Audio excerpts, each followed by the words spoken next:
Hello, and welcome to Silent Frontier Stories.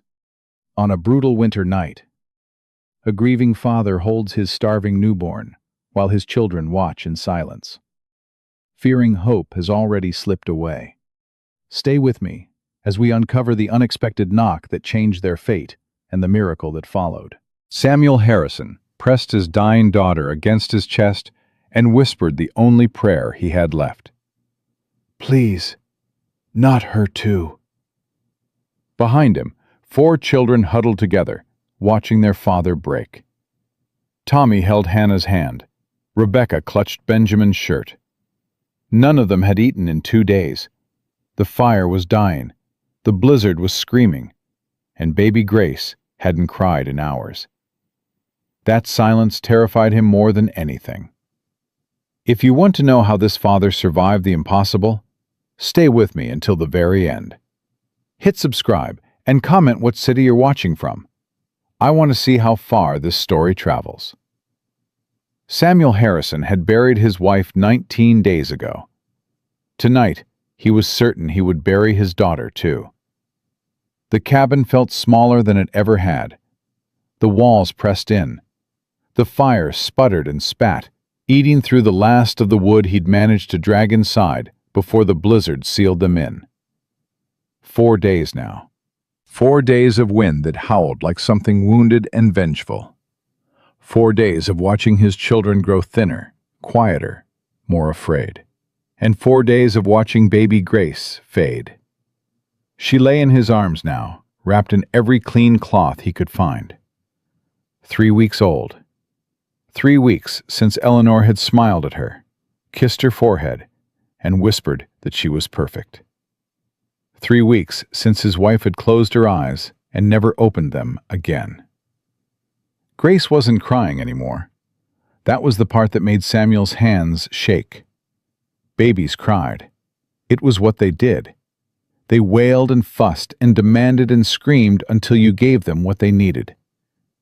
But Grace had stopped crying 6 hours ago. Now she just made these small sounds, weak little mewls that barely broke the silence. She was giving up.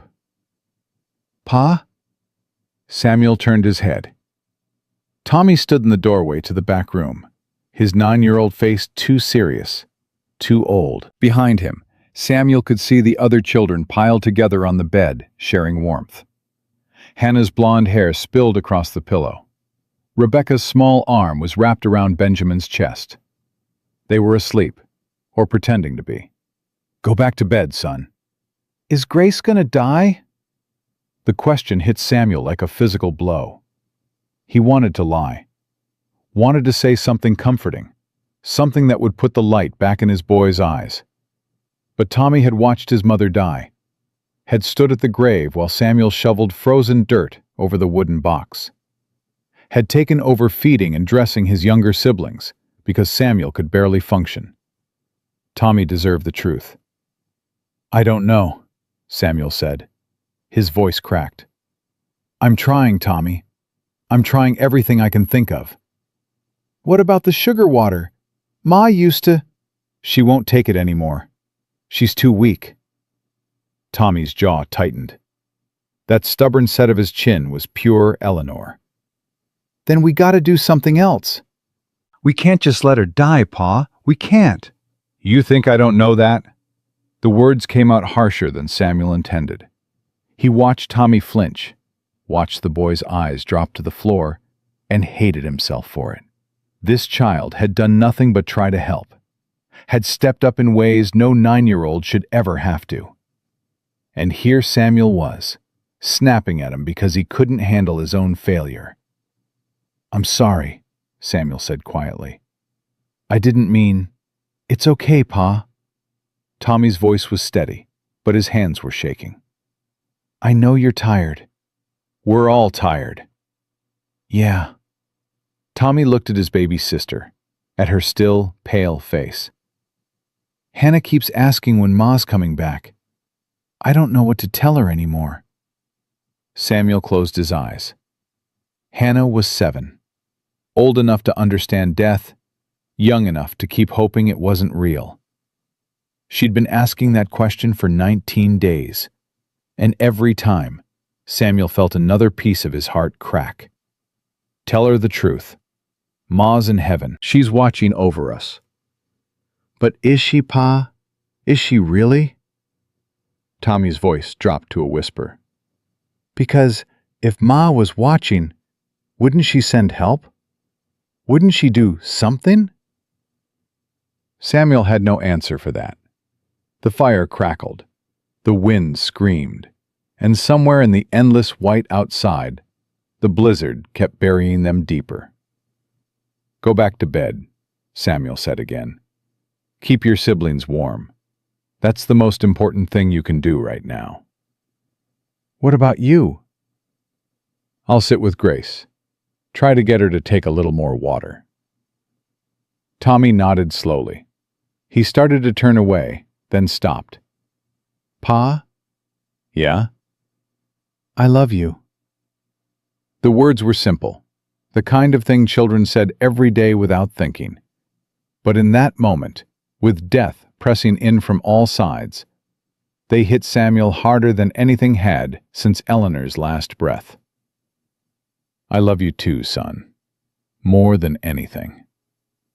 Tommy disappeared into the back room. Samuel heard the soft sounds of him climbing into bed with his siblings, the rustle of blankets being rearranged, Hannah's sleepy murmur asking if everything was okay. Then silence. Samuel looked down at Grace. Her eyes were closed. Her breathing was shallow, barely visible. She looked so much like Eleanor. The same delicate features, the same way her nose crinkled when she was uncomfortable. Eleanor had laughed about that, had said their daughter would be a heartbreaker someday. Someday. Samuel had stopped believing in someday. He'd stopped believing in a lot of things. God, providence, the basic fairness of the universe. He'd prayed every night since Eleanor got sick. Prayed while the fever consumed her. Prayed while she slipped away. Prayed over her grave in the frozen ground. And what had prayer gotten him?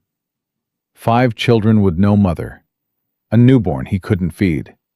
A blizzard that wouldn't end. And the slow, crushing certainty that he was going to fail them all. Samuel Harrison had survived gunfights, had fought off rustlers and outlaws, had broken horses that killed lesser men. He'd crawled 20 miles with a shattered leg once, made it back to camp through sheer, stubborn refusal to die. But none of that had prepared him for this. None of that had prepared him for the helplessness of holding his daughter while she starved, knowing there was nothing, absolutely nothing he could do to save her. He tried the sugar water again, mixed it fresh, tested the temperature on his wrist the way Eleanor used to, dipped a clean cloth in it and pressed it gently to Grace's lips. She didn't respond. He tried again, and again. Each time, the water just ran down her chin, pooling in the folds of the blanket. Please, baby girl. His voice was a ragged whisper. Please, you gotta try. You gotta fight.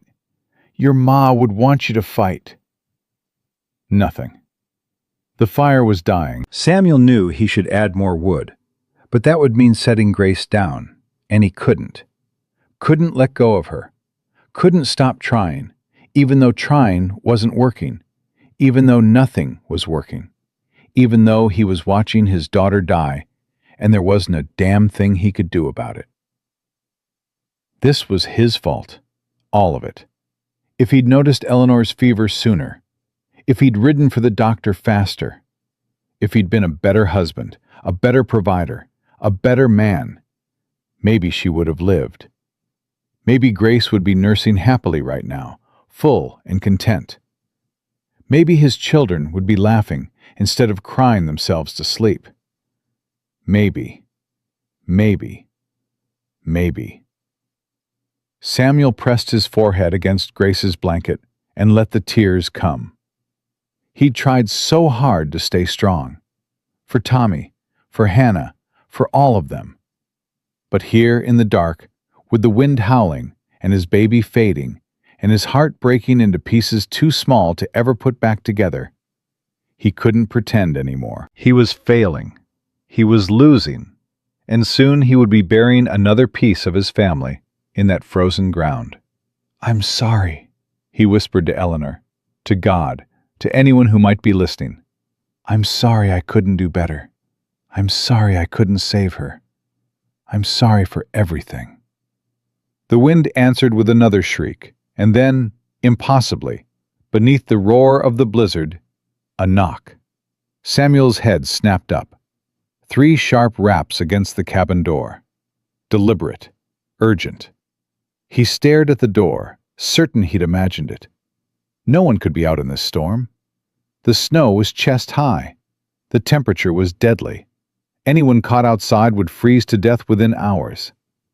The knock came again, louder this time. Samuel stood, his legs unsteady. Grace still clutched against his chest. He crossed the cabin in 4 strides and yanked open the door. The wind hit him like a wall of ice. Snow swirled in, blinding, burning. And there, on his threshold, stood a figure. A woman. She was wrapped in a heavy wool cloak, so caked with snow and ice that she looked like a ghost. Her face was red from the cold, her lips nearly blue, but her eyes were the clearest green Samuel had ever seen. "I need shelter," she said. Her voice was firm despite the shivering. "Please." Samuel stepped back without thinking. "Get inside." She stumbled across the threshold. He slammed the door behind her, throwing the bolt, cutting off the howling wind. The sudden silence was almost painful. The woman stood dripping in the center of the room. Snow melted off her cloak in streams. She had a canvas traveling bag over one shoulder and a wicker basket clutched in one hand. Her skirts were soaked through. Her boots were falling apart. But she was alive. She was here. And Samuel had no idea how. "The fire," he started. "You need to—" She wasn't looking at the fire. She was looking at Grace. "The baby," she said.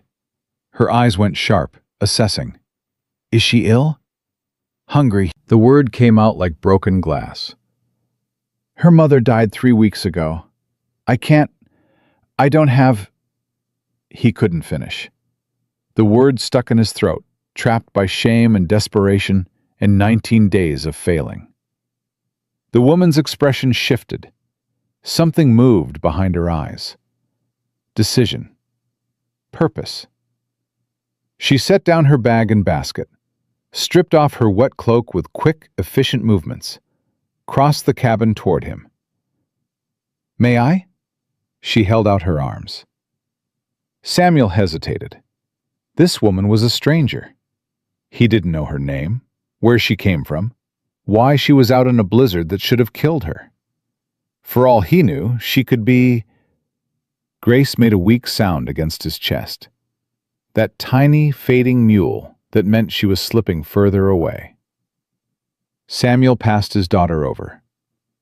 The woman took Grace with a practiced ease that startled him. She cradled the baby in the crook of her arm, studied her face with a calm intensity, checked her breathing and color with the confidence of someone who knew exactly what she was doing. Then she looked around the cabin, took in the dying fire, the empty shelves, the general state of chaos and despair. "How long since she last ate?" "Hours, days, I don't know anymore." Samuel's voice cracked. "I tried sugar water, tried everything. Nothing works." "Sugar water won't keep her alive. She needs milk." "There isn't any. The cow's barely producing. The nearest neighbor is miles away. The town is—" "I have goat's milk." Samuel stared at her. "In the basket." She nodded toward the wicker container she'd set by the door. "I was staying at a farm 5 miles west. Their goat kidded recently. I was bringing milk to town when the storm hit." Samuel couldn't move, couldn't process what she was saying. For 19 days, he'd been praying for a miracle, for something, anything, that would help him save his daughter. And now this woman had appeared out of a killing blizzard, carrying the one thing he needed most. "Get the basket," she said. It wasn't a request. He got the basket. She had him set it on the table. Then she worked one-handed, unwrapping a cloth bundle to reveal a clean glass bottle, pouring a small amount of milk into a tin cup, testing the temperature with her finger. "It's cold. We need to warm it. Not hot, just warm. Body temperature." "The fire's almost out." "Then fix that first." Samuel built up the fire with hands that shook. He couldn't stop staring at the woman, at the way she handled Grace, at the utter certainty in every movement. She wasn't panicking, wasn't hesitating. She was doing what needed to be done, step by step, as if saving a dying baby was something she did every day. When the fire was blazing again, she warmed the milk carefully, checking and rechecking the temperature. Then she soaked a clean rag in it. "Come here," she said to Samuel. "Watch what I do." She brought the milk-soaked rag to Grace's lips and squeezed gently. A few drops fell into the baby's mouth. Nothing happened. Samuel felt his heart stop. Then Grace's mouth worked. Instinct. Survival. Her lips closed around the rag and she sucked weakly, drawing in the milk. "There you are," the woman murmured. "That's it, sweetheart. That's it." Grace's eyes opened. She looked up at the stranger holding her with that serious infant gaze. And then she drank. Really drank. Her small hands curled against the blanket. Her cheeks moved as she swallowed. Samuel felt something break open in his chest. Relief so intense it was almost painful. He sank into the chair, his legs giving out, his vision blurring with tears he couldn't stop. "She's eating," he whispered. "She's actually eating." "She's a fighter." The woman kept her focus on Grace, patient and methodical, coaxing her to take more. She just needed something to fight with. Samuel watched his daughter eat for the first time in days, watched the color slowly return to her cheeks, watched her relax into the stranger's arms with a trust she'd never shown anyone but Eleanor. "Who are you?" he asked finally. The woman glanced up. In the firelight, her green eyes seemed to glow. "Clara Whitmore," she said. "I'm the school teacher from Bentwood." "Samuel Harrison." "Well, Mr. Harrison." Clara looked back down at Grace, a small smile playing at the corner of her mouth. "It seems I knocked on the right door." The back room door creaked open. Tommy stood there, his eyes wide, staring at the strange woman holding his baby sister. Behind him, Hannah had appeared, her blonde hair tangled from sleep, and behind her, Rebecca and Benjamin, clutching each other's hands. 4 children, all watching, all waiting. "Pa?" Tommy's voice was barely a whisper. "Who is that?" Samuel looked at his children, at their thin faces and scared eyes, at the hope that was starting to flicker there, fragile and desperate. Then he looked at Clara Whitmore, this stranger who had walked out of a blizzard carrying salvation in a wicker basket. "This," he said slowly, "is the woman who's going to help us." Clara met his eyes over Grace's head, and for the first time in 19 days, Samuel Harrison felt something other than despair. He felt the smallest, most dangerous spark of hope. The night was far from over. The blizzard still raged outside. His children were still hungry, still grieving, still lost without their mother. And this woman was a stranger, someone he knew nothing about, someone who could be gone as soon as the storm cleared. But Grace was eating. His baby was alive. And right now, in this moment, that was enough. It had to be enough. Because Samuel had learned, over 19 days of hell, that you couldn't think about tomorrow when you were fighting just to survive tonight. You took what you were given. You held on to whatever hope you could find. And you kept going, one breath at a time, 1 hour at a time, until either the darkness swallowed you or the sun finally rose. Tonight, the sun had come in the form of a school teacher with green eyes and a basket of goat's milk.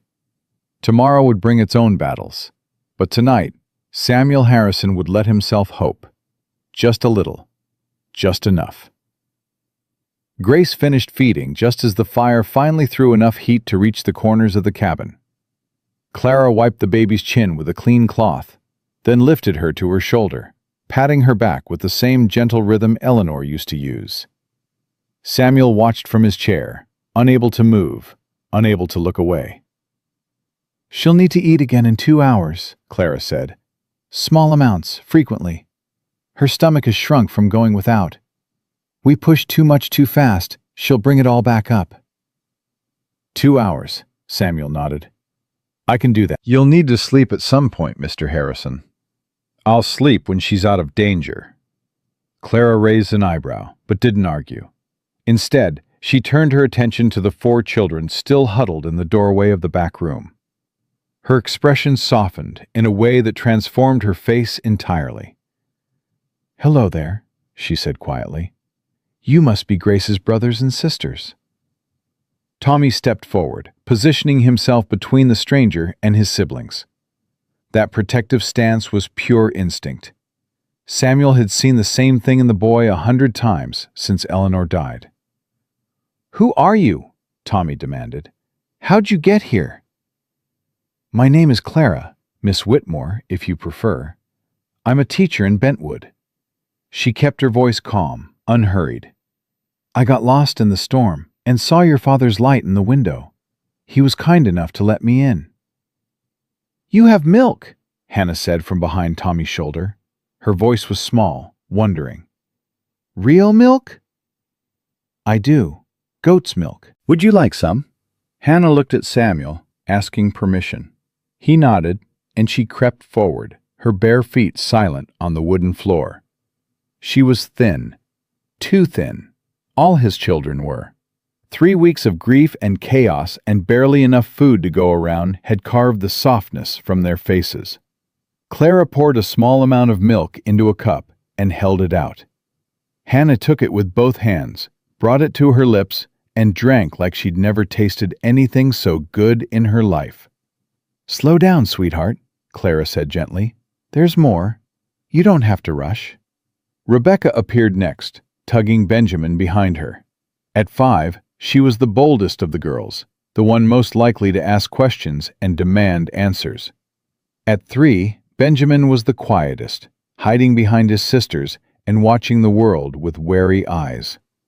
"Is the baby going to be okay now?" Rebecca asked. "She was real quiet before. Pa said that was bad." "She's going to be fine," Clara said. "She just needed some food, same as you." "Ma used to feed her," Benjamin whispered.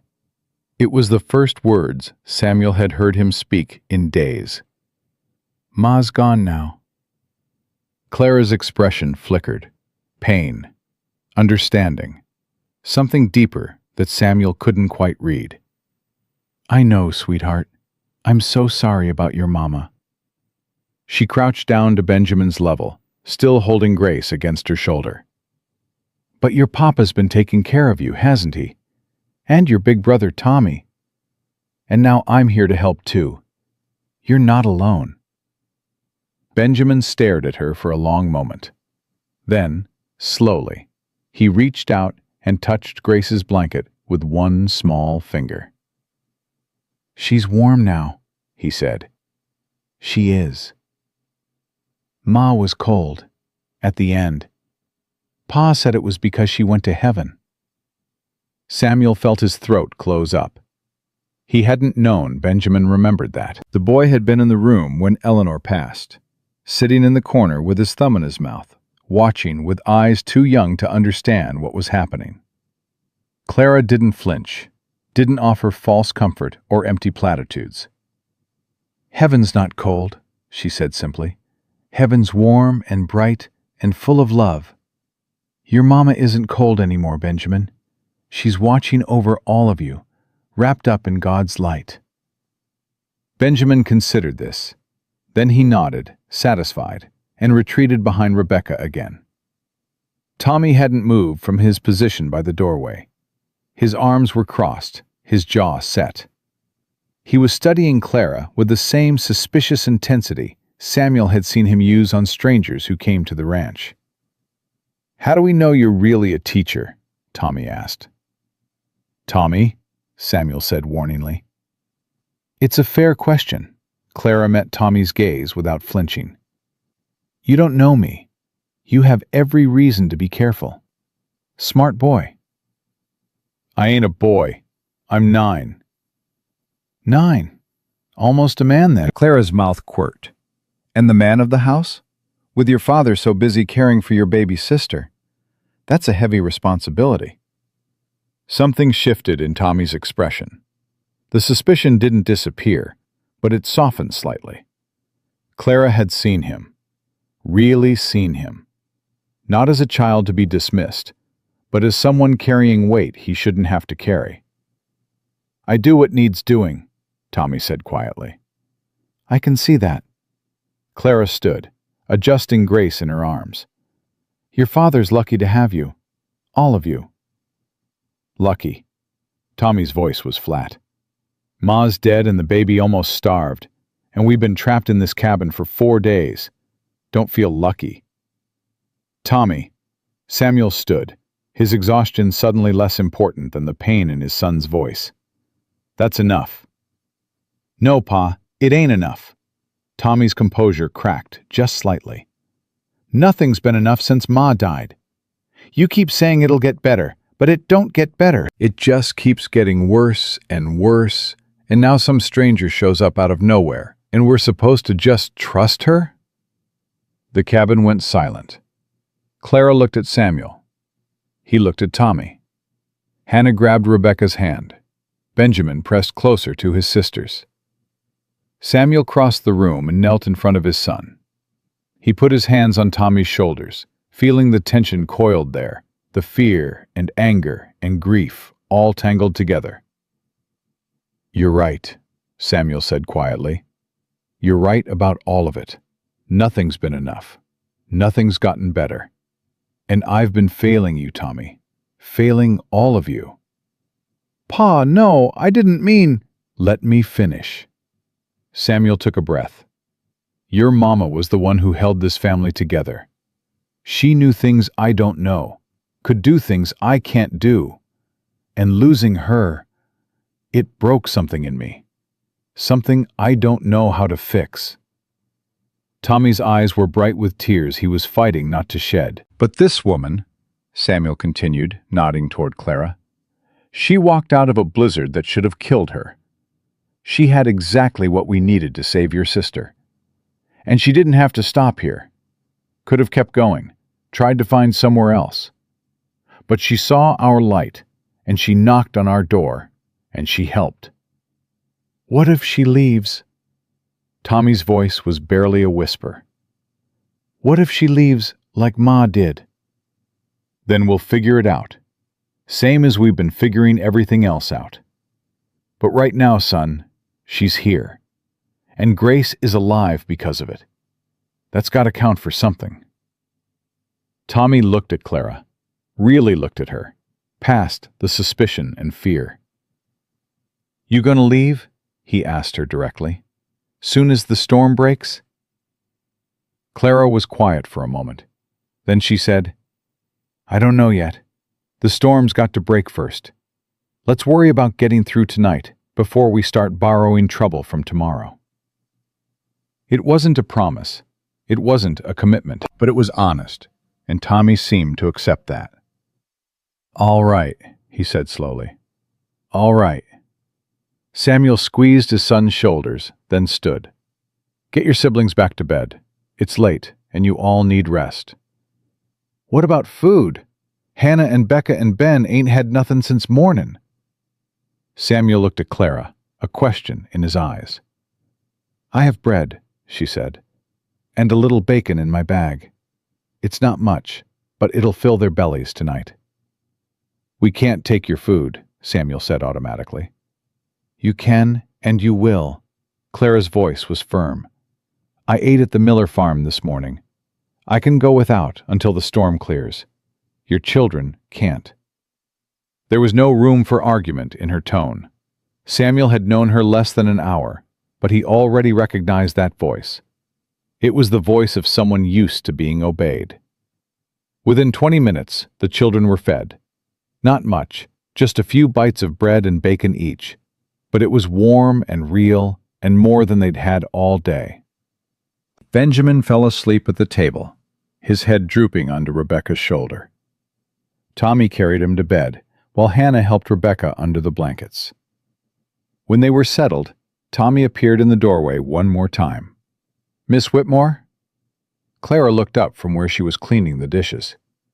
"Thank you," Tommy said, "for the food, for saving Grace, for not lying about whether you're going to stay."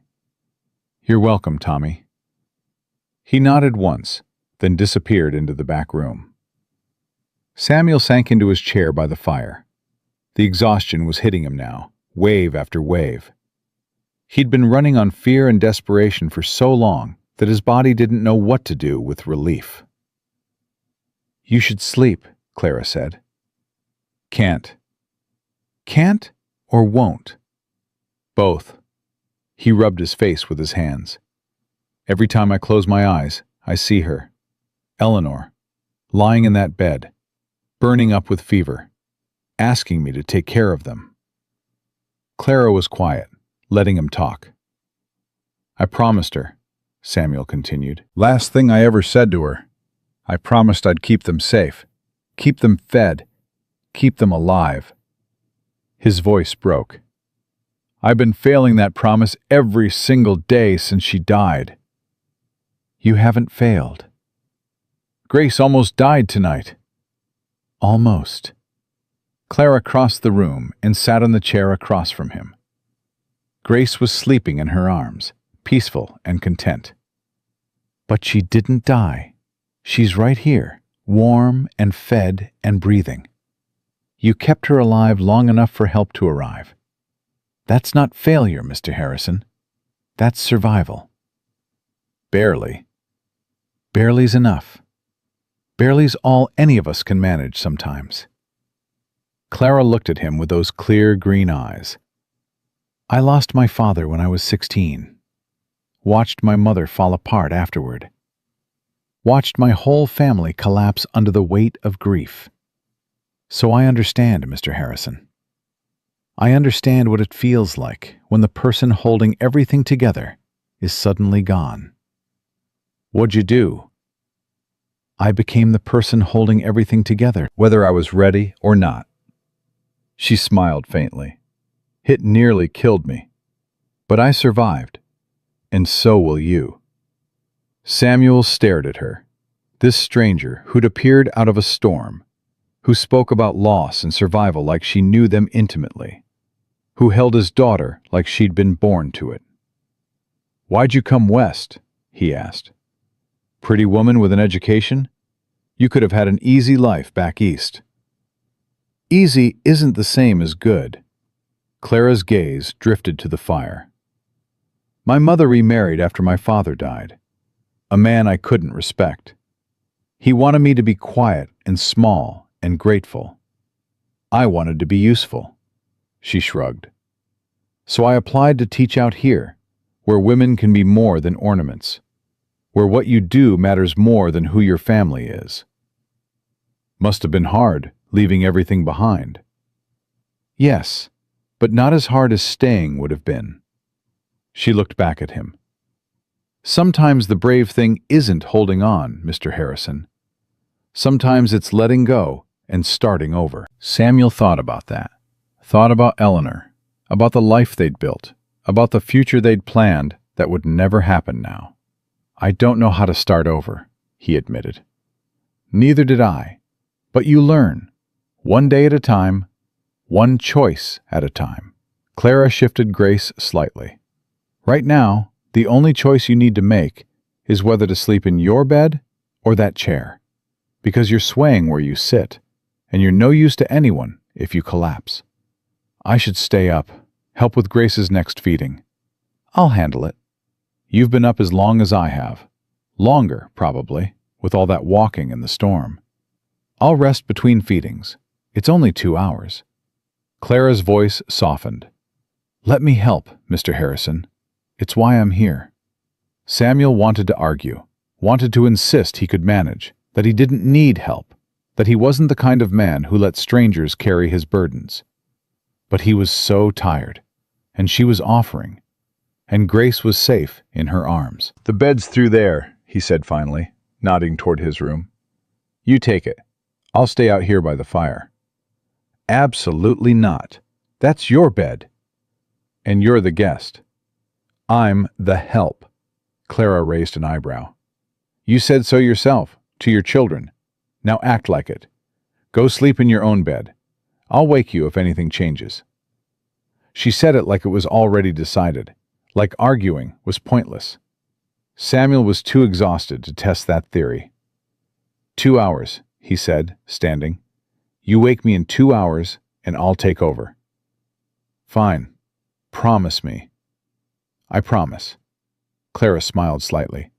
Now go, before I change my mind and make you sleep on the floor.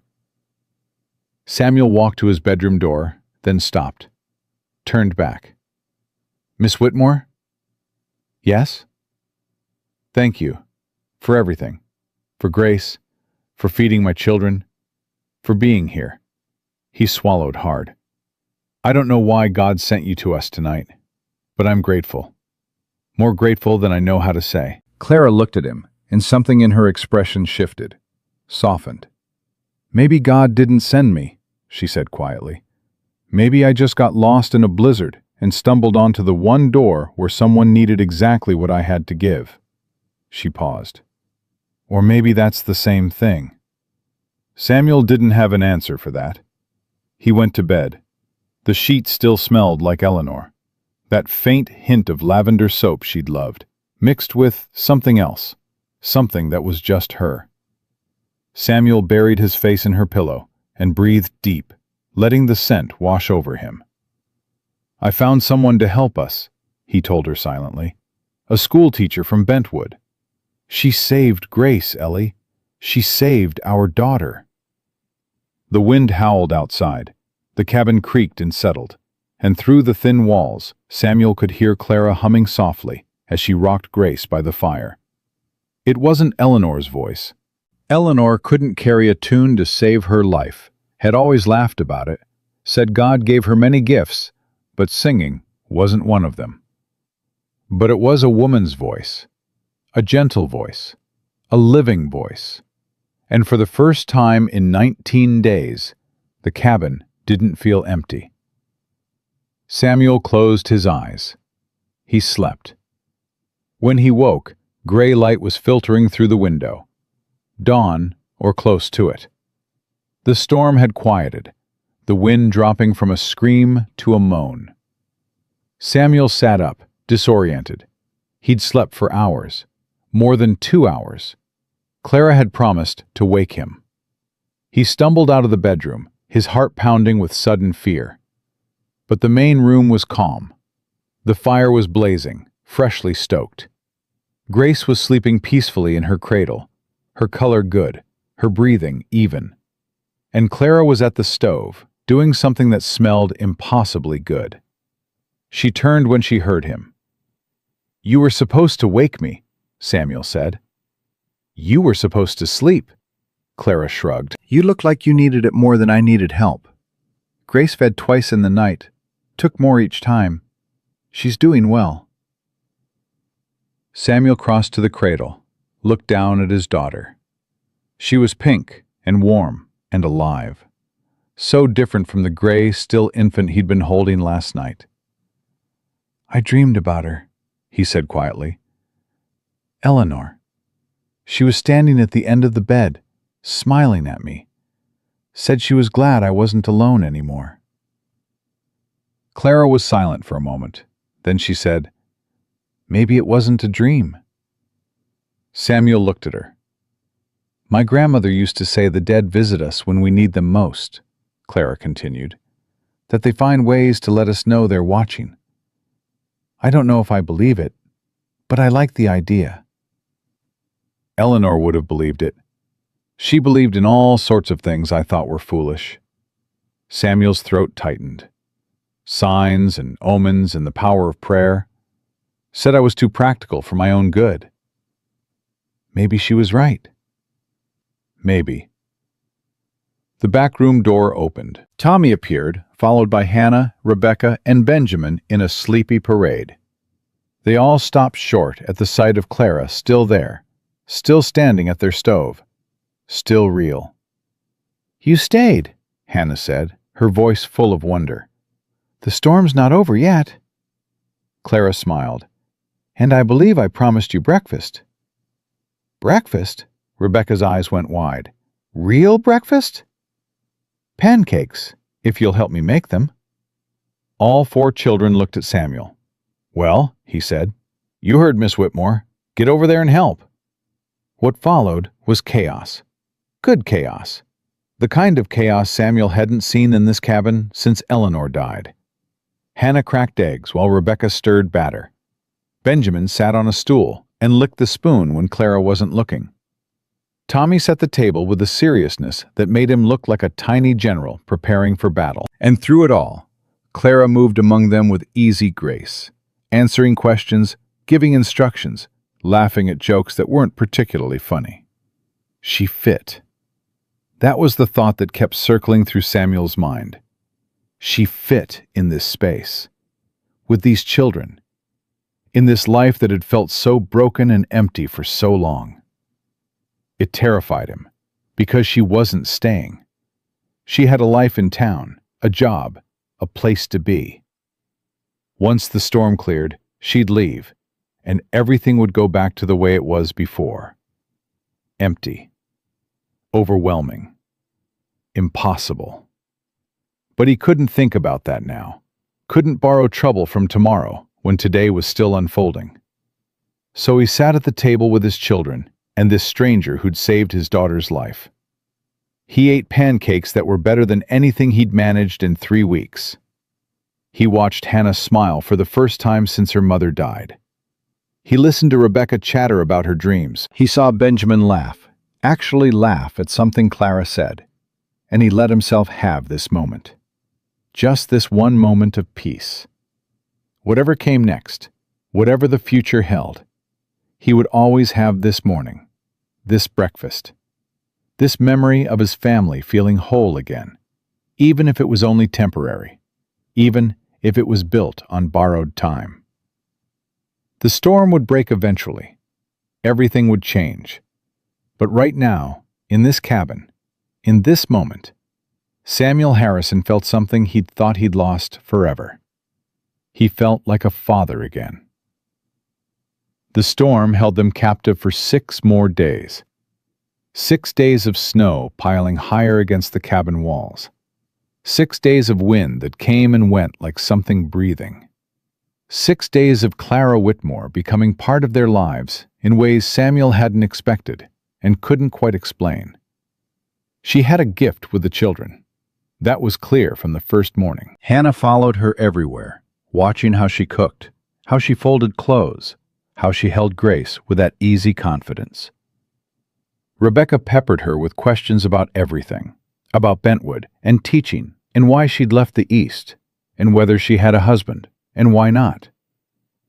"I never found one worth keeping," Clara told her, and Rebecca had laughed like it was the funniest thing she'd ever heard. Benjamin was slower to warm up. He watched Clara from corners, from behind furniture, from the safety of Tommy's shadow. But on the 3rd day, she sat down on the floor next to him without saying anything. Just sat there quietly while he played with a wooden horse Samuel had carved last Christmas. After a while, Benjamin handed her the horse. "His name's Dusty," he said. "That's a good name." "Ma picked it." "Your ma had good taste." Benjamin considered this. Then he said, "You can make him run if you want." Clara made the horse run across the floor, complete with galloping sounds. Benjamin smiled, really smiled, for the first time since Eleanor died. Samuel watched from across the room and felt something twist in his chest. Tommy was the hardest. He helped Clara with chores, did what she asked without complaint, but he kept a distance, a wall, like he was waiting for her to prove herself untrustworthy, waiting for the other boot to drop.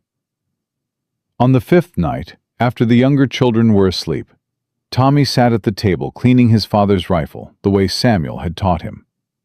Clara was mending one of Rebecca's dresses. The fire crackled between them. "You don't have to do that," Tommy said without looking up. "The mending. That was Ma's job." "Someone needs to do it." "Pa can learn." "Your pa has enough to learn right now." Clara's needle moved steadily through the fabric. "And I don't mind. I like keeping busy." Tommy was quiet for a moment. Then he said, "You're not trying to be her." It wasn't a question. Clara stopped sewing. "No, I'm not." "Good." Tommy set down the rifle and looked at her directly. "Because nobody can be her. She was the best person I ever knew. And I don't want you thinking you can just come in here and take her place." "I don't think that, Tommy." "Then what do you think?" Clara considered the question carefully. "I think your family is hurting. I think your father is drowning. I think you've been trying to hold everyone together by yourself, and you're too young for that kind of weight." She paused. "I think I can help, for now, while the storm keeps me here." "And when it stops? When the storm's over?" "Then we'll figure that out."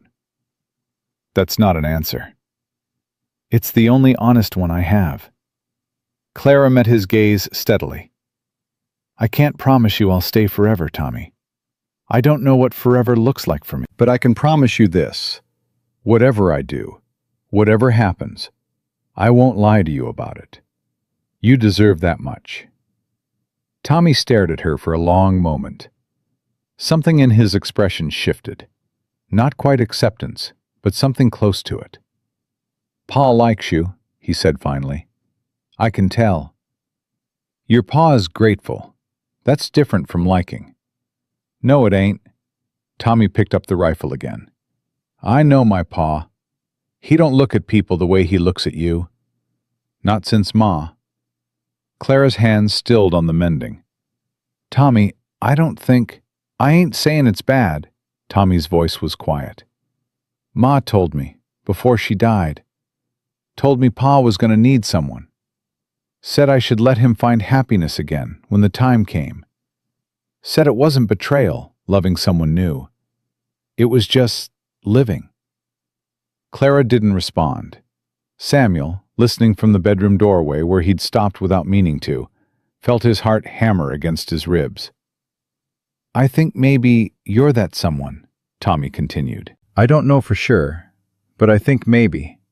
And I wanted you to know that I ain't gonna fight it, if it happens." "Tommy." "I'm going to bed." The boy stood, the rifle cleaned and reassembled. He started toward the back room, then stopped, turned back. "Miss Whitmore?" "Yes?" "Thank you for being honest with me. Most adults don't bother." He disappeared into the darkness. Clara sat alone by the fire, the mending forgotten in her lap. Samuel stepped back into his bedroom and closed the door quietly. He lay down on the bed that still smelled faintly of Eleanor and stared at the ceiling and tried to make sense of everything he'd just heard. His wife had told Tommy to let him find happiness again. Eleanor had known. Even at the end, burning with fever, slipping away from him, she'd known what would come, what he would need, and she'd given their son permission to accept it. He should feel grateful. He did feel grateful, but he also felt guilty, because somewhere in the last 6 days, without meaning to, without wanting to, he'd started to notice Clara Whitmore as more than just help, more than just survival. He noticed the way she laughed, low and warm, the way she pushed her hair back from her face when she was concentrating, the way she looked at his children like they mattered, like they were worth caring about, like they weren't just burdens to be managed, but people to be loved. He noticed, and noticing felt like betrayal. Eleanor had been gone less than a month. Her body was barely cold in the ground. And here he was, watching another woman move through his home, fit into his family, and feeling something stir that he'd thought died with his wife. It was too soon, too fast, too much. But Clara was here, and the storm was still raging, and Samuel didn't know how to stop feeling what he was feeling. He didn't know if he wanted to. The storm broke on the 7th morning. Samuel woke to silence. Real silence. No wind howling. No snow hissing against the windows. Just the quiet of a world holding its breath. He went outside before anyone else was awake. The snow was chest-high in places, drifted against the cabin walls like frozen waves. But the sky was clear, pale blue stretching to the horizon, and the sun was rising in a blaze of gold and pink. It was over. The relief he expected didn't come. Instead, he felt a cold knot forming in his stomach. Clara could leave now. The roads would be passable in a day or two. She had a life in Bentwood, a job, responsibilities. She'd stayed because the storm forced her to. Once that excuse was gone, what reason did she have to remain? "Beautiful morning." He turned. Clara stood in the cabin doorway, wrapped in the blanket against the cold. Her breath misted in the air. Her green eyes reflected the sunrise. "Storm's over," Samuel said. "I noticed." She stepped outside, her feet crunching in the snow. "The children will be relieved. Benjamin's been asking when he can play outside. Roads should be clear enough to travel by tomorrow." The words hung between them. Clara didn't respond immediately. She walked to stand beside him, looking out at the white expanse that surrounded them. "I should go back to Bentwood," she said finally. "The school will need me. Mrs. Patterson has been covering my classes, but she's not equipped to teach mathematics. The children will be falling behind." "Of course." Samuel kept his voice even. "You've already done more than enough. We're grateful." "Don't." He looked at her. "Don't do that," Clara said. "Don't pretend like this is simple, like I'm just going to walk away and everything goes back to normal." "What else is there?" "I don't know." Her voice cracked slightly. "That's the problem. I don't know what this is, Samuel. These last 7 days, your children, Grace, you." She shook her head. "I came here by accident, got lost in a blizzard, and stumbled onto your door. It wasn't fate or providence or any of the things people like to believe in. It was just chance." "Does that matter?" "It should. It should matter that we're strangers, that your wife just died, that I have a whole life waiting for me in town." Clara wrapped the blanket tighter around herself. "But when I think about leaving, when I think about walking out that door and never coming back, something inside me breaks." Samuel felt his heart stop. "I've been alone for a long time," Clara continued. "By choice. I wanted independence, wanted to prove I didn't need anyone, that I could build a life on my own terms. And I did. I have." She looked at him. "But these 7 days, being here with you and your children, feeling like part of a family again, I'd forgotten what that was like. I'd forgotten how much I missed it." "Clara, I'm not asking for anything." She held up a hand. "I know the timing is impossible. I know you're grieving. I know this is probably just proximity and circumstance, and two lonely people thrown together by a storm. But I need you to know, before I leave, I need you to know that it meant something to me. Being here. Being needed." She turned to go back inside. Samuel caught her arm. She stopped, looking down at his hand on her sleeve, then up at his face. "Stay," he said. The word came out before he could stop it, before he could think through all the reasons why it was wrong, why it was too soon, why he had no right to ask. "What?" "Stay. Not forever. I can't ask for forever. But don't go back tomorrow. Don't go back until we figure out what this is." His grip on her arm tightened. "The children need you. Grace needs you. I need—" He stopped. The truth stuck in his throat. "What do you need, Samuel?" Clara's voice was barely a whisper. "I need to not be alone anymore. I need someone to share the weight of all this. I need—" He swallowed hard. "I need time. To grieve properly. To figure out how to be a father without Eleanor. To see if what I'm feeling is real or just desperation wearing a pretty face." Clara's breath caught. "I won't lie to you," Samuel continued. "I don't know what this is. Don't know if it's love or gratitude or something in between. But I know I don't want you to leave. I know that when I think about tomorrow and the day after that, I want you in it. Is that enough? Is that enough to stay for?" Clara looked at him for a long moment. The sunrise painted her face in shades of gold. Her green eyes were bright with something he couldn't quite read. "People will talk," she said finally. "An unmarried woman staying in a widower's home. My reputation will be ruined. I might lose my teaching position." "To hell with your reputation. That's easy for you to say. You're a man." "Then I'll marry you." The words shocked both of them. Samuel hadn't planned to say them, hadn't even known he was thinking them. But now that they were out, hanging in the cold morning air between them, he found he didn't want to take them back. "You don't mean that," Clara said carefully. "I think I do." "Your wife has been dead for less than a month." "I know."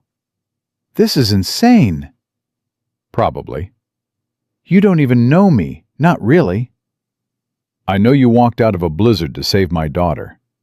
I know you stayed to help my family when you could have demanded we take you to safety. I know my children smile around you.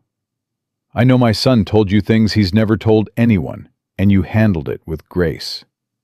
Samuel released her arm, suddenly uncertain.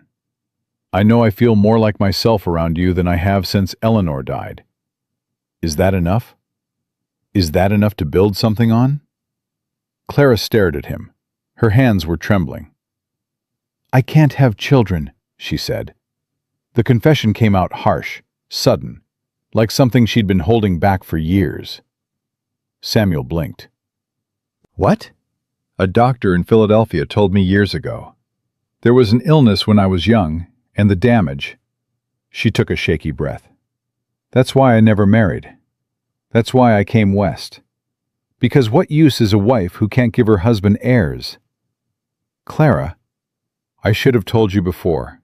Should have told you the moment you started looking at me like that. But I was selfish. I wanted to pretend, just for a little while, that I could have this. A family, children, a home." Tears spilled down her cheeks. "But I can't give you any of that, Samuel. You already have 5 children. You don't need a barren wife." Samuel reached up and cupped her face in his rough hands, wiped her tears with his thumbs. "I have 5 children," he said quietly. 5 children who need a mother. Not to replace Eleanor, never that, but to help raise them, to love them, to be there when I can't be. He held her gaze. "I don't need more children, Clara. I need someone to help me raise the ones I have." "You can't mean that." "I've never meant anything more in my life." Clara's composure shattered. She pressed her forehead against his chest, her shoulders shaking with sobs she'd been holding back for years. Samuel wrapped his arms around her and held on. They stood there in the snow, in the golden light of a new morning, 2 broken people holding each other together. Behind them, the cabin door creaked open. "Pa?" Samuel turned. Tommy stood in the doorway, his siblings clustered behind him. Hannah was holding Benjamin's hand. Rebecca had Grace in her arms, wrapped in blankets. All 5 of his children, watching. "Is Miss Clara leaving?" Hannah asked, her voice small and afraid. Samuel looked at Clara. She looked back at him, her green eyes red-rimmed but clear. "No," Samuel said. "Miss Clara isn't leaving." "Ever?" Benjamin asked. Clara knelt down in the snow, opening her arms. "Not if you want me to stay." Benjamin broke away from Hannah and ran to her. Rebecca followed, then Hannah. They crashed into Clara like a wave, nearly knocking her over, wrapping their arms around her and holding on. Tommy stayed where he was. Samuel walked over to his son and put a hand on his shoulder. "You okay with this?" Samuel asked quietly. Tommy watched Clara, laughing and crying, as his siblings buried her in hugs. Then he looked up at his father. "Ma would be happy," he said. "That's enough for me." He walked over to Clara and the others, stood there for a moment, awkward and uncertain. Then Clara reached out and pulled him into the pile. Samuel Harrison stood in the snow, watching his family, all 6 of them now, tangled together in the morning light. He thought about Eleanor, about her smile and her laugh, and the way she'd told Tommy to let him find happiness again. "I hope you're watching," he told her silently. "I hope you can see this. I hope you understand." The wind whispered through the cottonwood branches, and Samuel chose to believe that was her answer. The news reached Bentwood before they did. Samuel rode into town 3 days after the storm broke, Clara beside him on the wagon seat, all 5 children bundled in the back. He needed supplies. Clara needed to collect her belongings from the boarding house, and both of them knew they couldn't hide forever. The whispers started before they'd even reached the general store. Mrs. Prudence Blackwell stood on the church steps, her gray hair pinned beneath a severe black bonnet, her thin lips pressed together in a line of pure disapproval. She watched them pass with eyes that could cut glass. "Don't look at her," Clara murmured. "Hard not to. She's the minister's wife. She thinks she speaks for God." "Does she?" "She speaks for herself. God's too busy for that kind of pettiness." Samuel felt his mouth twitch despite himself. "You sure about that?" "I teach Sunday school, Mr. Harrison. I know exactly how petty God isn't." They pulled up in front of Mercer's General Store. Samuel helped Clara down from the wagon, his hands lingering on her waist a moment longer than strictly necessary. He heard a gasp from somewhere behind him, and didn't care. "I'll get the supplies," he said. "You go to the boarding house. I'll meet you there." "Samuel," Clara's voice was low, "you don't have to fight my battles." "Ain't fighting anything. Just getting flour and coffee." "You know what I mean." He did know. Could see it in the way people were staring, gathering in small clusters, their voices dropping to urgent whispers. The whole town was watching. The whole town was judging. "Let them talk," he said. "Words never killed anyone." "Words kill reputations. Reputations kill futures." "Then we'll build a future that doesn't need their approval." Clara searched his face for something. Whatever she found there seemed to satisfy her. She nodded once, then turned and walked toward the boarding house, her back straight, her head high. Samuel watched her go. Then he lifted Grace from the wagon, settled her in the crook of his arm, and walked into the general store. Ezra Mercer was behind the counter, his round face carefully neutral. He'd known Samuel for years, had extended credit more than once during hard times, had attended Eleanor's funeral and said all the right things. Now he looked at Samuel like he was seeing a stranger. "Mr. Harrison." "Ezra, I need flour, coffee, sugar, and whatever vegetables you've got that survived the storm. Of course. Ezra didn't move. I heard Miss Whitmore's been staying at your place? She has. For how long? Long enough to save my daughter's life. Samuel kept his voice even. The blizzard trapped her there. She had goat's milk when Grace was starving. Without her, I'd be digging another grave right now. Ezra's expression flickered. I see. Do you? I'm not judging, Samuel. You know me better than that. Then why does it feel like the whole town's decided to judge before asking a single question? Ezra glanced toward the window, where a cluster of women had gathered on the boardwalk. Mrs. Blackwell was among them, her voice carrying through the glass. Prudence Blackwell's been talking since yesterday, Ezra said quietly. Said Miss Whitmore compromised herself. Said no decent woman would stay alone with a man for that long, storm or no storm. Said the school board should dismiss her immediately. That's horseshit. I know it. You know it. But Prudence has a way of making people believe what she wants them to believe. Samuel felt anger rising in his chest, hot and sharp. Miss Whitmore saved my daughter, took care of my children while I was barely able to stand. She did nothing wrong. I believe you. Then tell them that. It's not that simple. Ezra leaned across the counter, his voice dropping. Prudence's husband is the minister. What she says carries weight. And she's decided that Miss Whitmore is a fallen woman who seduced a grieving widower. That's a lie. Truth doesn't always matter in a small town. Perception does. Ezra straightened up. I'll get your supplies. Just be careful, Samuel. For your children's sake, if not your own. Samuel paid for the supplies and loaded them into the wagon.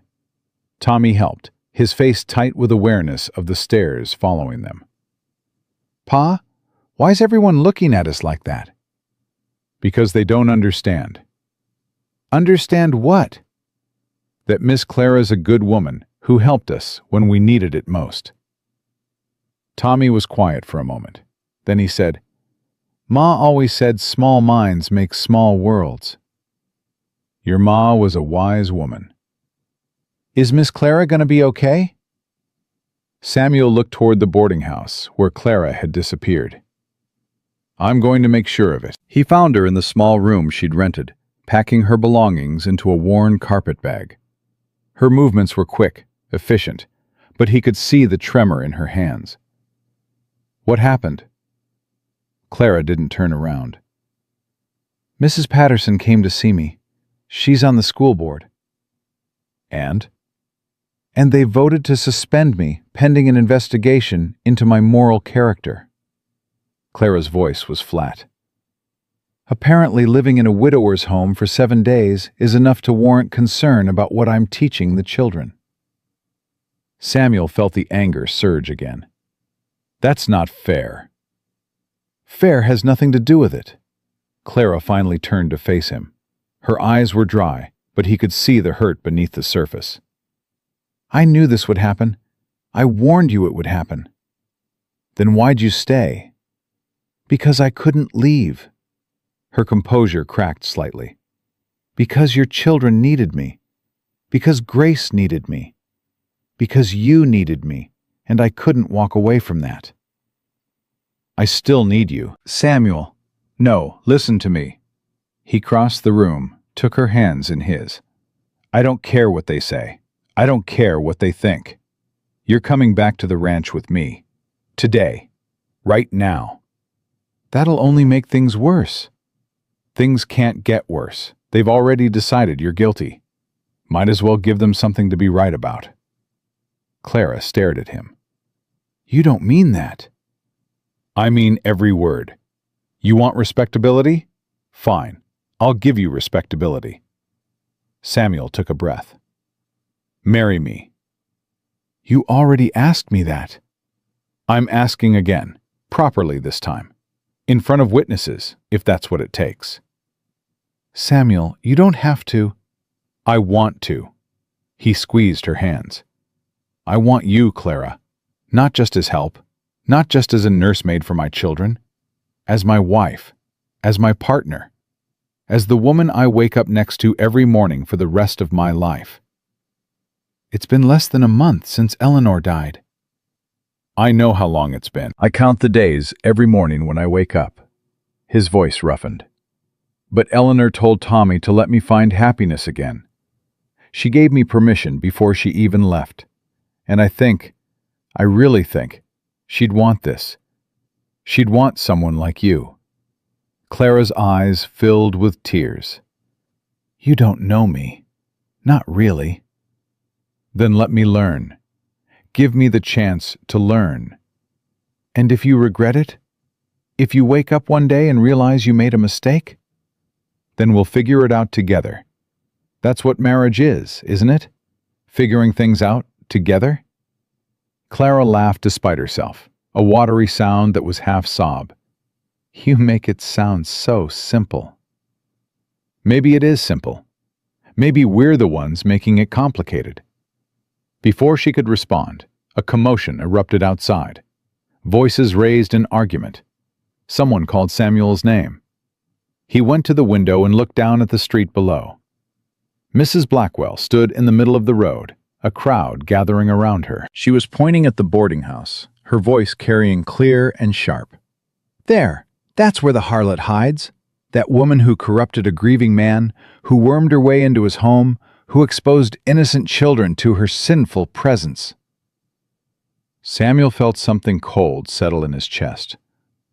Stay here, he told Clara. Samuel, don't!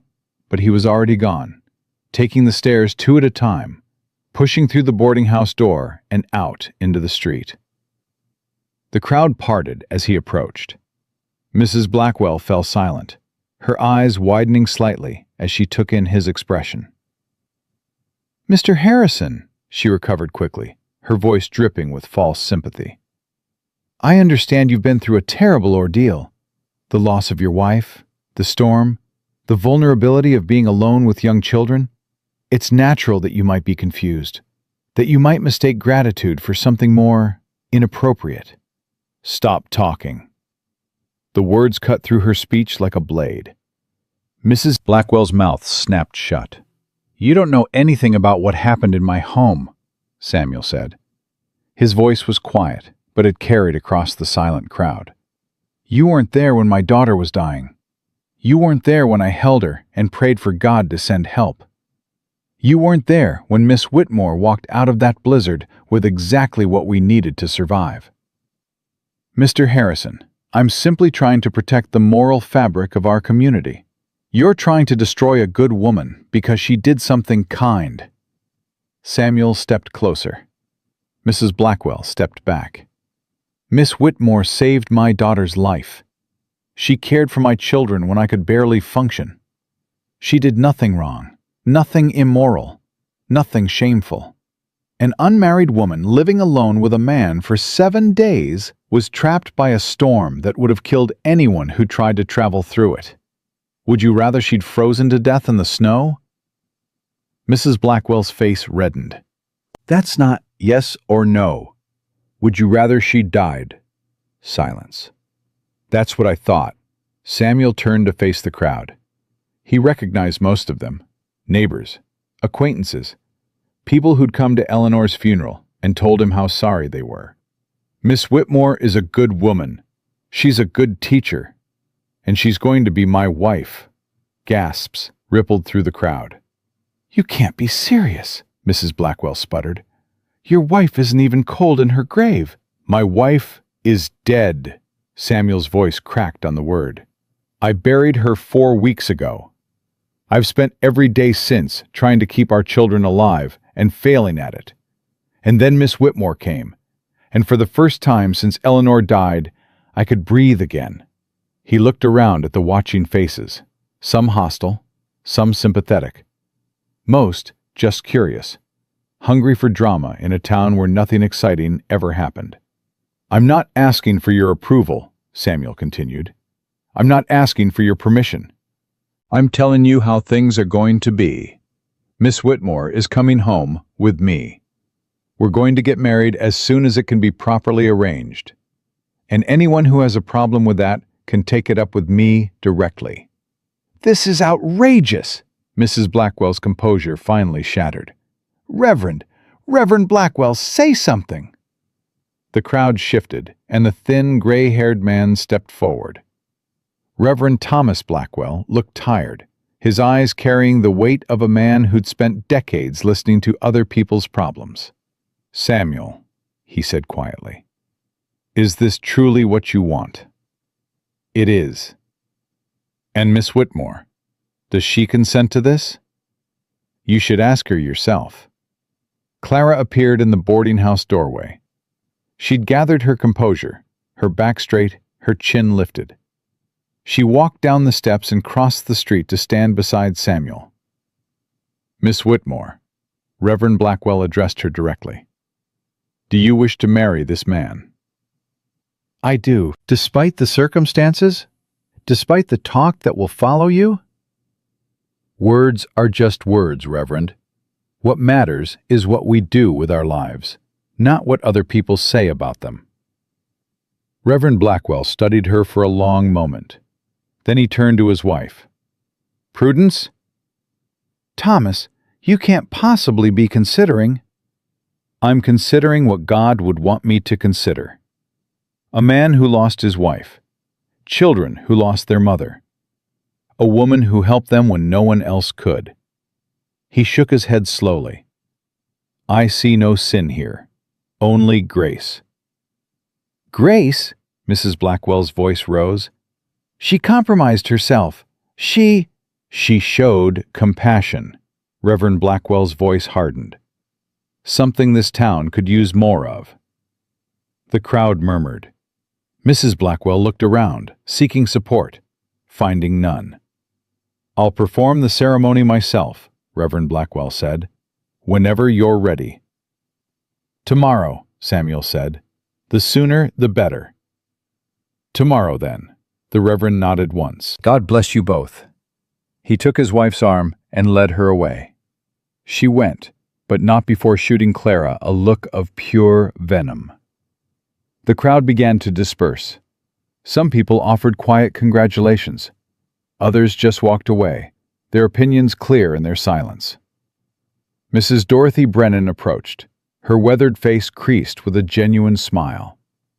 "I always knew you had good sense, Samuel Harrison. Your mama would be proud." "Thank you, Dorothy." "And you, Miss Whitmore." Dorothy took Clara's hands. "Don't let the small minds get you down. Most of us know exactly what kind of woman you are." "Thank you," Clara whispered. When they were finally alone, standing in the middle of the street with the wagon and children waiting, Clara let out a breath she seemed to have been holding for hours. "Did that just happen?" "It did." "We're getting married tomorrow." "We are." Clara looked at him, her green eyes wide. "You're insane." "Probably." Samuel reached out and tucked a strand of hair behind her ear. "But I'm insane about you. That counts for something." She laughed, and the sound broke something loose in his chest, something that had been frozen since Eleanor died. "Your children are watching," Clara said. Samuel glanced at the wagon. All 5 of them were hanging over the side, their faces a mix of confusion and hope. "Let them watch." He took Clara's hand. "They might as well get used to it." They walked back to the wagon together. Hannah immediately demanded to know what was happening. Rebecca wanted to know why that mean lady was yelling. Benjamin asked if they could go home now. Tommy just nodded at Clara, a small smile playing at the corner of his mouth. And Grace, sleeping peacefully in her basket, didn't stir at all. Samuel helped Clara onto the wagon seat, then climbed up beside her. He took the reins and clicked his tongue at the horses. As they rolled out of Bentwood, he felt Clara's hand slip into his. "Scared?" he asked. "Terrified." "Me too." "Then why are we doing this?" Samuel thought about Eleanor, about the promises he'd made her, about the life they'd built and the life he was building now. Because being scared together is better than being alone, he said. And because I think this is exactly where we're supposed to be. Clara squeezed his hand. Behind them, Bentwood grew smaller in the distance. Ahead of them, the road stretched toward home. The wedding was simple.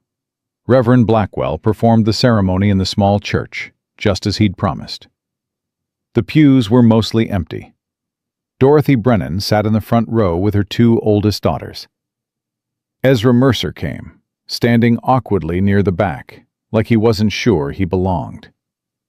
A few other neighbors trickled in, the ones who decided that kindness mattered more than gossip. Mrs. Blackwell was conspicuously absent. Clara wore a pale blue dress she'd made herself during the long nights at Samuel's cabin.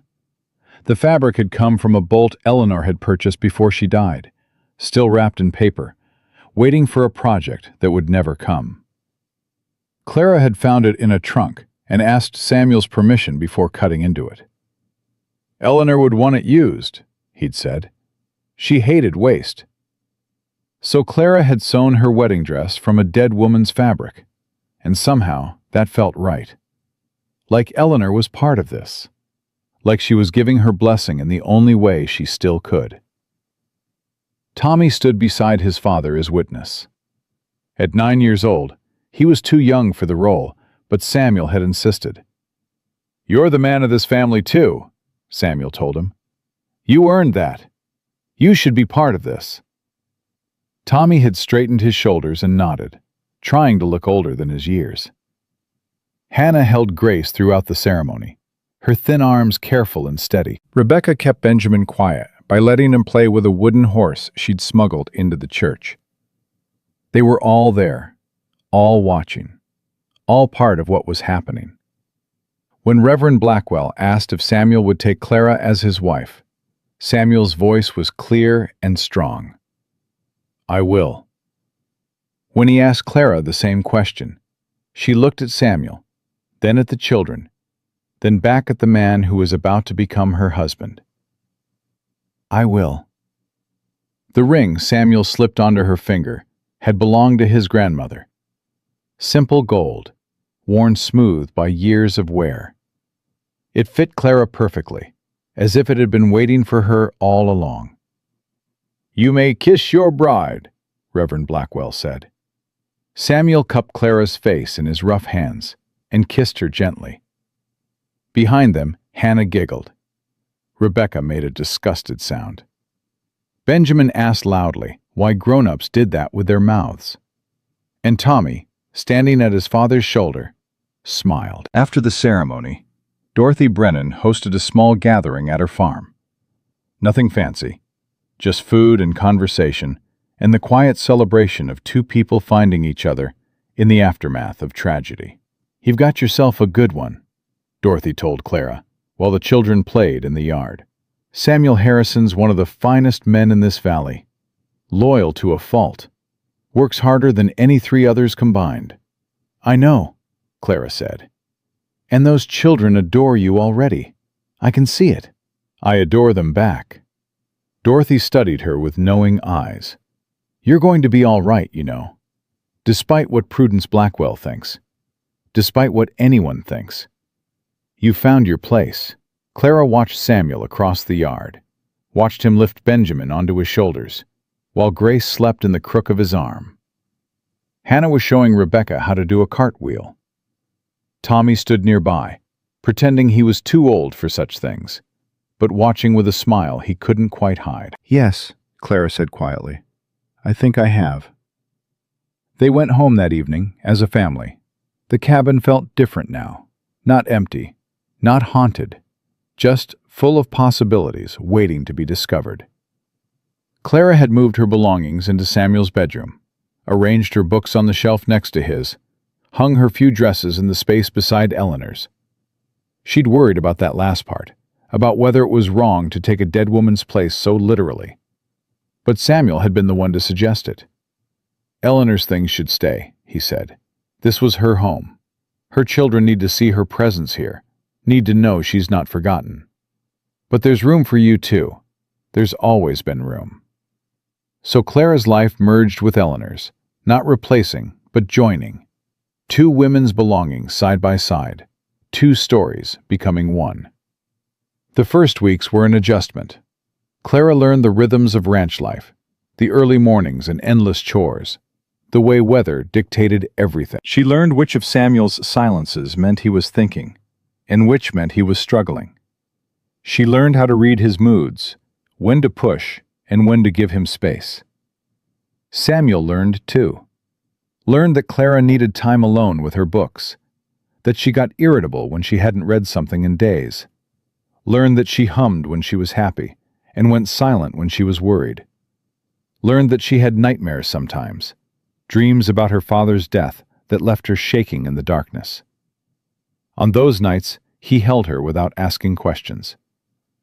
And she held him on the nights when grief hit him like a wave, sudden and overwhelming, pulling him under. They learned each other, slowly, carefully, with all the patience that two wounded people could muster. The children adjusted in their own ways. Hannah became Clara's shadow, following her everywhere, helping with everything. She wanted to learn to cook, to sew, to do all the things her mother had done. Clara taught her gladly, recognizing the need beneath the request. "You're not trying to become your mama," Clara told her one afternoon. "You're becoming yourself. And yourself can know all the things your mama knew without being her."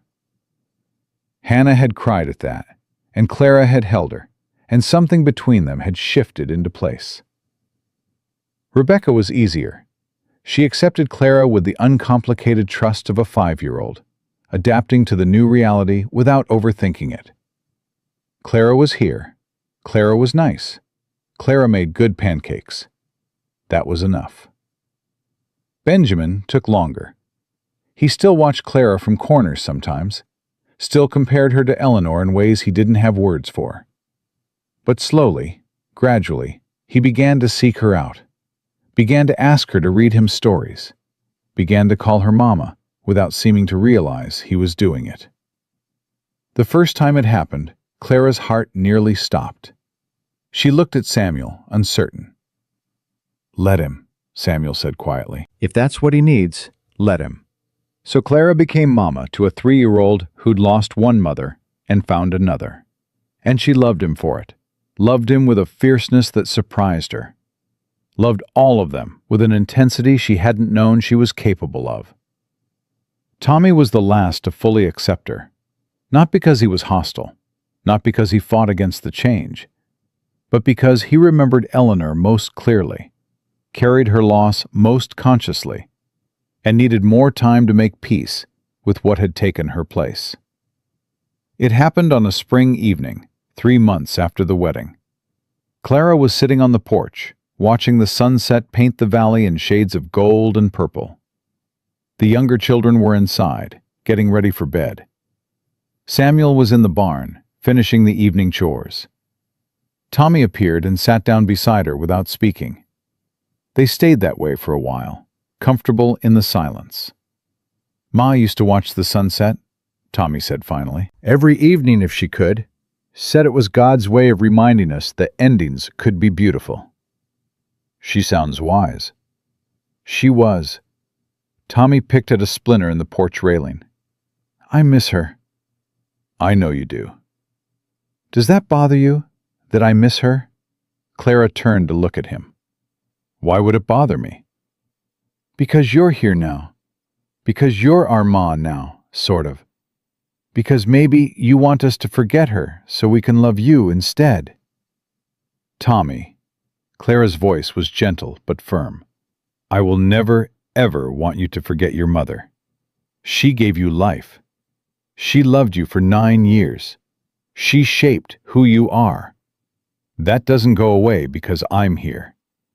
"But love doesn't work like that," Clara continued. "It's not a pie that gets smaller when you cut more slices. It's a fire that grows bigger when you add more fuel.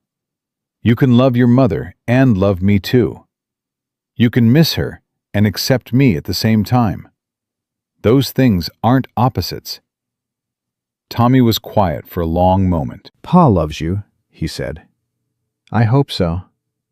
Not like he loved Ma. Different. Yes, different. Is that okay? Clara reached over and put her hand on his. That's exactly how it should be. Your father loved your mother with everything he had.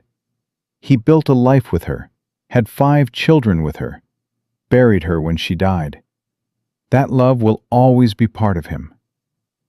And you? Me, he's learning to love. Day by day, choice by choice. It's a different kind of love, built on different ground. But that doesn't make it less real. She squeezed his hand. And I'm learning to love him too. Learning to love all of you. Tommy turned his hand over and squeezed back. I'm glad you came, he said quietly. That night, in the blizzard, I'm glad you knocked on our door. So am I. Ma would have liked you. Clara felt tears prick her eyes.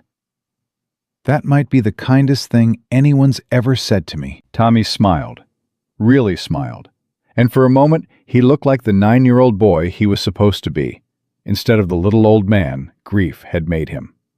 Can I tell you something? He asked. Anything. I prayed that night, when Grace was dying and Pa was crying and everything felt like it was ending. I prayed for God to send help. And then you knocked on the door. Clara's breath caught. I think maybe you were the answer, Tommy said. I think maybe God sent you to us. Tommy, I know you don't like to think about it that way. I know you said it was just chance, getting lost in the storm. But I don't believe that. I think you were supposed to find us. I think Ma sent you. Clara couldn't speak. The tears were falling now, silent and warm. Tommy stood up, suddenly awkward, like he'd said too much. I'm going to go help Pa in the barn. He was halfway across the yard when Clara found her voice. Tommy? He turned. Thank you. For telling me that. For letting me be part of your family. Tommy nodded once. Then he ran toward the barn, his long legs eating up the distance. And Clara sat on the porch and cried until she couldn't cry anymore.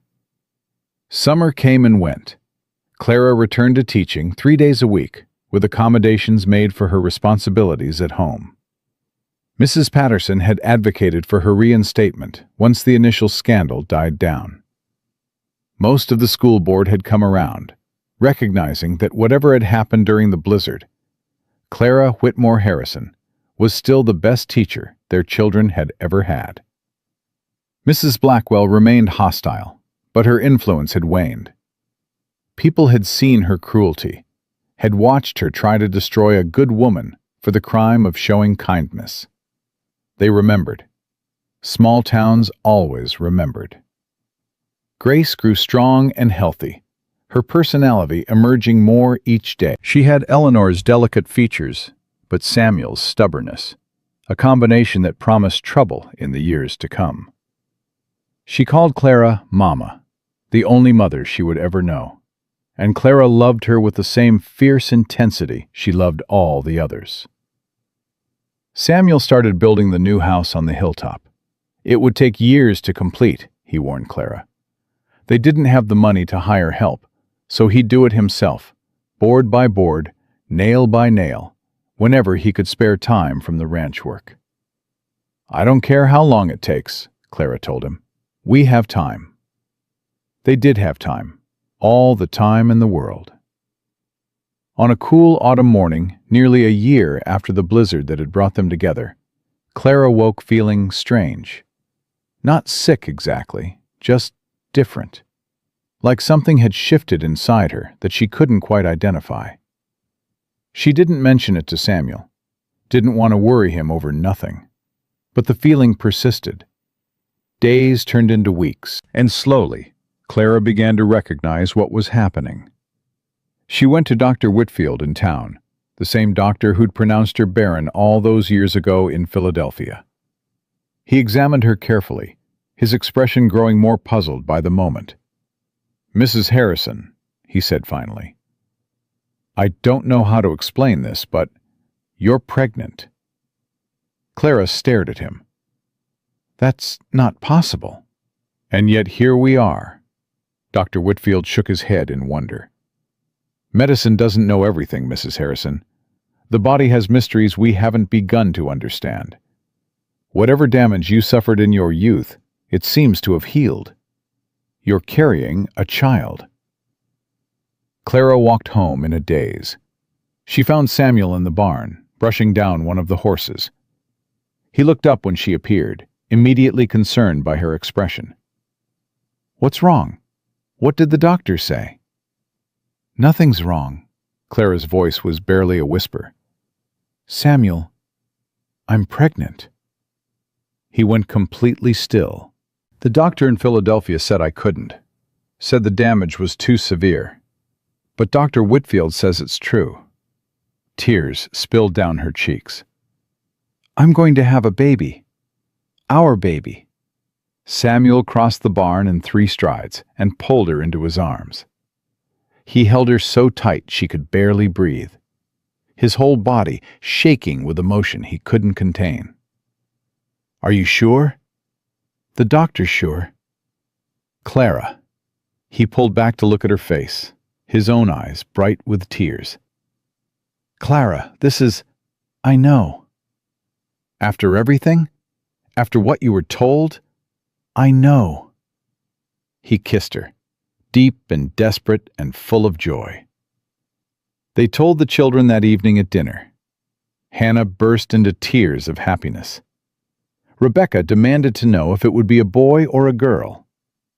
Benjamin asked if the baby could sleep in his room. Tommy sat quietly, watching his father and stepmother, with an expression that Clara couldn't quite read. Later, after the younger ones were in bed, Tommy found her in the kitchen. "You're really having a baby?" "I am." "But you said you couldn't. That doctor back east said—" "Doctors don't know everything," Clara smiled. "Apparently, miracles still happen." Tommy was quiet for a moment. Then he said, "Ma would be happy for you." Clara felt her heart swell. "You think so?" "I know so. She always said every child was a blessing, and she'd want Pa to have more blessings, especially after everything." "This baby won't change how I feel about you and your siblings. You know that, right? You'll always be my children, too." "I know," Tommy smiled. "But it's still nice, knowing there'll be someone who's part of both of you. Someone who proves that this family is real, not just something we put together because we had to." Clara pulled him into a hug. He was almost as tall as her now, growing so fast. In a few years, he'd be a man. "This family was always real," she said. "From the moment I walked through that door in the blizzard. We chose each other." "That's more real than blood." The baby came in early spring, almost exactly 2 years after Clara had first knocked on Samuel's door. A boy, healthy and screaming, with his father's dark hair and his mother's green eyes. They named him Elijah. Eleanor's choice, if she'd had a boy. Samuel had found the name written in the margin of her Bible, circled and underlined. "She picked it before Grace was born," Samuel said, holding his newborn son. "Said if we ever had a boy, that's what she wanted. Then that's what he'll be." Clara reached out and touched Elijah's cheek. "Eleanor's choice. Our son." Samuel looked at her with so much love, it nearly broke her heart. "She sent you to us," he said quietly. "I really believe that now. She knew what we needed before we did, and she sent you." Clara didn't argue. She'd stopped fighting that idea months ago. Maybe it was chance. Maybe it was fate. Maybe it was Eleanor, watching from heaven, guiding a lost schoolteacher through a blizzard to the door that needed her most. It didn't matter which was true. What mattered was this family, this home, this life they'd built from grief and hope and the stubborn refusal to give up on each other. Years later, When the new house on the hilltop was finally finished and filled with the noise of children and grandchildren, Clara would tell the story of how it all began. The blizzard, the dying baby, the knock on the door. She'd tell how a widower with 5 children had taken in a stranger, how that stranger had saved his daughter's life, how they'd fallen in love despite everything working against them, despite grief and gossip and the cruelty of small minds. She'd tell how they'd chosen each other, day after day, year after year, through hardship and joy, through loss and celebration, through all the ordinary moments that made up an extraordinary life. And at the end, she'd always say the same thing. Love isn't about finding someone perfect. It's about finding someone worth fighting for. Someone who makes you want to be better than you are. Someone who holds your hand in the darkness and doesn't let go. Samuel would nod beside her, his hair gray now, his face lined with age, but still handsome to her eyes. And sometimes, he'd add, love knocks on your door when you least expect it. All you have to do is be brave enough to answer.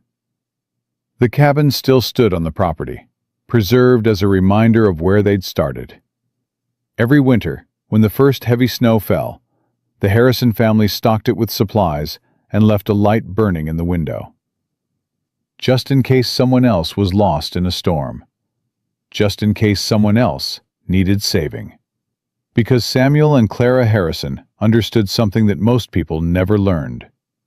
Kindness given freely always found its way back. And love, when it was honest and brave and willing to weather any storm, could transform even the darkest winter into the brightest spring. That was their legacy. Not wealth or status or the approval of those who had judged them, but a light in the window, a door always open, a family built on choice rather than obligation, and the unshakable knowledge that they had found each other exactly when they needed to, exactly where they were supposed to be. That was enough. That was everything. Though thank you for staying with me until the end of this story. Your time, your quiet attention, and your willingness to listen mean more than you might realize. Stories like this linger long after the final words fade, not because of the storm, or the hardship, or even the miracle that arrived with a knock on a frozen night, but because of the quiet choices people make when life becomes unbearably heavy. Samuel didn't know how the future would unfold when he opened that door. He only knew that someone needed shelter, and that a small life in his arms needed saving. Sometimes life moves forward in moments just like that, not with certainty, but with a simple decision to open the door, to trust, to keep going, even when the road ahead is hidden in snow. And maybe that's where hope truly lives, not in grand miracles, but in the quiet courage to keep choosing kindness, even when our hearts are tired. The truth is, none of us really knows which moment will change everything. A stranger arriving in the cold, a hand offered when we feel alone, a single act of compassion that slowly grows into a life we never imagined. Perhaps the most beautiful part of this story isn't the storm ending, or the happiness that followed. It's the reminder that even in the darkest winters of our lives, something gentle may already be on its way toward us, step by step, through the snow. So wherever you are tonight, and whatever storms you may be walking through, I hope you remember this. Sometimes the door we open for someone else becomes the very doorway that leads us home.